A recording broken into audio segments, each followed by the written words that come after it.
আবু জাহেল বলতেছে আবুল আহাব নবী বলে মেরাজে গেছে, মেরাজে ক যাইতেও পারে, উনার যে ক্ষমতা কি কস না কস, তুই দাঁড়ান দেখি। দাঁড়াইছে, দাঁড়ানোর পরে জিজ্ঞাসা তুই যে কস নবী মেরাজে গেছে, হুন বেটা তুই একটা ফালকে দেখছেন দিছে কহিটা দেখছেন কহিটা দি ভারী না কত হইলে কেমন 7 আসমান ভারী দিয়ে গেছে, তুই বিশ্বাস করলিস? আমি তো এত গভীরে গেছি না। ও তাইলে ঠিক আছে।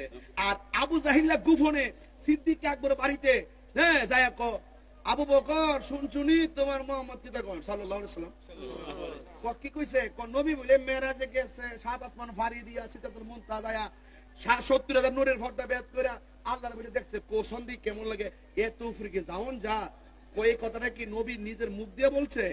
কল হ বলছে। নবীর মুখ দিয়ে বলছে, জবান মুবারক দিয়ে বলছে? কল হ বলছে। এবার আবু বকর ডাক দেখে আবু জাহেল আবুল আহাব, রাসূল যদি নিজের জবান মুবারকে বলে থাকে দলিল লাগবে না, বিনা দলিল আমি বিশ্বাস করে ফেললাম। সুবহানাল্লাহ। এই রাসূল বলছেন হে আবু বকর তুমি আজ থেকে আবু বকর না, তুমি সিদ্দিক। আমার মন হয় আচ্ছা যে বেশি বোঝাতে পারতাম না, যতটুকু বলছি আপনার কষ্ট হইছে? জানার নাম ইমান না, আল্লাহ মানা নবী মানা নয়, নবী মানলেই আল্লাহ মানা হয়। একবার কইছি দেখলে বাবা আমল টামল নাই, নবী ছাড়া উপায় নাই। আর তারা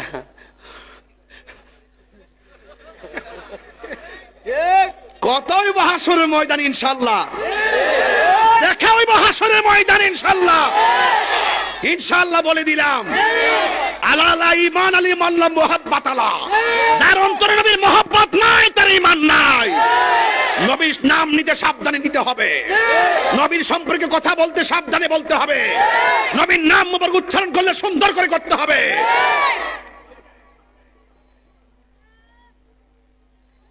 যার যার সম্মান ধরে রাখেন। বড় সার্টিফিকেট থাকলে আশিকে রাসূল হওয়া যায় না।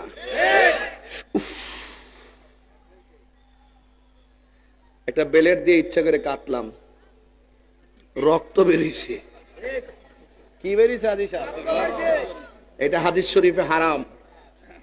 এটা কি কথা কথা কি হারাম না? নি ইচ্ছা করে আঙ্গুল কাটা, ইচ্ছা করে ফাঁসি দেওয়া, ইচ্ছা করে আত্মহত্যা করা, ইচ্ছা করে গলা কূপ মারা। আল্লাহর হাবিব